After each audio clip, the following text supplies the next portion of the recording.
Before we start the video, I know there is something under my left eye. I just had an itchy eye, so yeah, I kept scratching it and yeah, the lump did appear, but I am perfectly fine. And if you'd like to skip out the parts of me talking about the text, then you can definitely do that. I will put timestamps in, so yeah.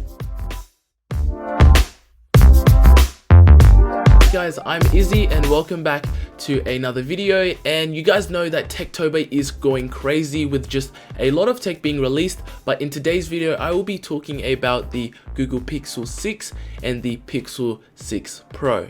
By surprise, both these phones came out and I actually had no idea that the Pixel 6 was coming out today with the Pixel 6 Pro, and I got an alert in my email saying, oh, 6 Pro is coming out today. So it's kind of a big surprise for me.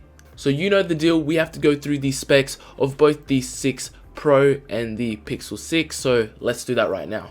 Off the bat, the Google 6 comes at a price of 1,000 Australian dollars and 599 USD. It comes in 3 colors, so there's sorta seafoam, kinda coral, and stormy black. It's kinda weird how they called it kinda, like they actually put the word kinda in the colors option, which it's kinda weird, but anyways. And the dimensions of the phone are 158 centimeters by 74 centimeters, and it weighs around 207 grams. Getting into the battery life and just charging, it's kind of controversial about the battery life because we don't really know if the battery's too good, as I've seen a lot of people aren't able to like do a full review yet. They kind of have to wait, so they have an embargo and they have to wait to do their full review. So I'm just reading off what they have written on paper. So it says here, all-day battery life, which, well, let's not get in, up to 48-hour battery life with extreme battery saver, minimum of 4,524 milliamps. Typical is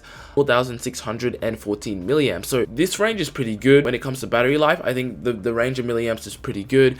It has fast charging up to 50% in half an hour, which that sounds pretty good, but that's also exclusive with the Google 30-watt USB-C charger, which is included in the box, which is nice.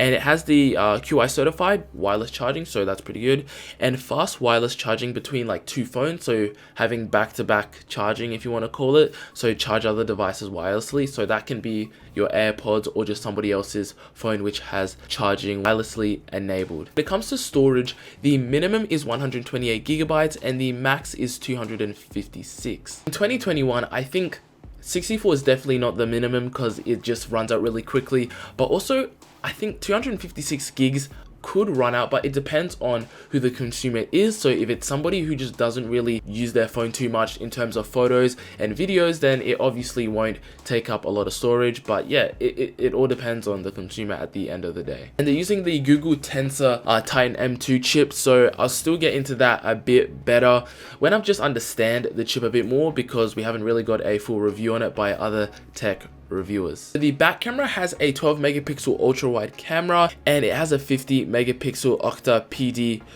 Bayer wide camera. So this apparently can go up to 7x when it comes to zooming in, and the field of view is 114 for their ultra wide camera and the field of view is 82 for their 50 megapixel camera. The front camera is rocking an 8 megapixel camera, which it's not the best, but like I don't think it's too bad, and we all know that Google has a pretty good camera system as we've seen it on the previous Pixel phones. Looking into the features, there's a lot of features in this. So we have stuff like face unblur, we all know panorama, we have the night sight, so I'm guessing just taking photos at night is just going to look a bit cleaner with the night sight on. Portrait mode, we all know, super res zoom in, motion autofocus, which I think is kind of like cinematic mode, but still we don't know if it's for the recording or is it just for like slow-mo maybe videos.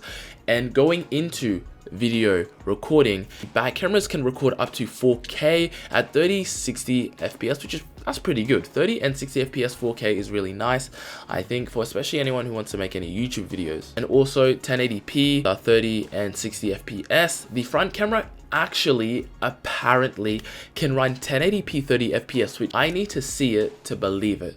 So I'm not going to trust it saying 1080p 30 FPS because I don't think you can really record 1080p 30 FPS the front camera, but we don't know. We're not too sure. We all know, like, as I said, Google have a good camera system, so anything's possible, to be honest. Back of the phone is a glass glossy type of material, which we all know glossy materials isn't the best for, I guess, back plates, as that is a fingerprint army is just going to start to appear, and your fingerprints are going to be really easy to get onto the phone.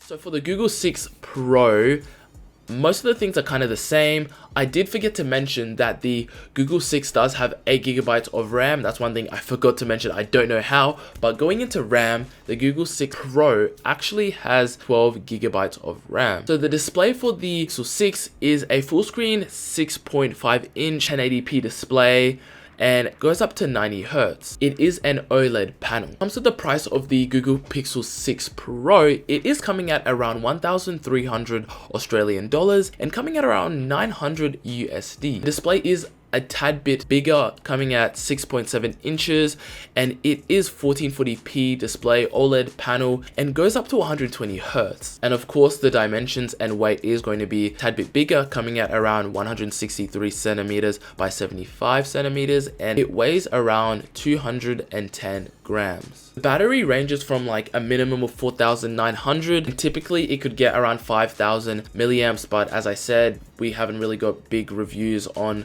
the phone. But yeah, I think this phone looks pretty nice. It looks promising on paper. Don't get me wrong, it does really look promising on paper, but I haven't watched anybody do a full review on it, as they have limitations to making videos about the phone. Getting into my thoughts about the Google Pixel 6 and 6 Pro, I see these phones having a lot of potential, as we've seen in the past that Google Pixel phones, especially I think the Pixel 5 and the series, wasn't doing too well, but before that the Pixel 4 and Pixel 3 series did pretty well for Google, and I think this is redemption for Google's phones and just getting better phones out there for a better price with better features. I can't wait to see how this phone functions in a daily life of a consumer. Somebody's just using the phone on the go, taking photos, watching videos, calling, using like 5G. So yeah, I can't wait to see that. If you did enjoy today's video, consider liking, and if you enjoy the content that I make on this channel, please consider subscribing, as that is just really appreciated. But I will catch you in my next video.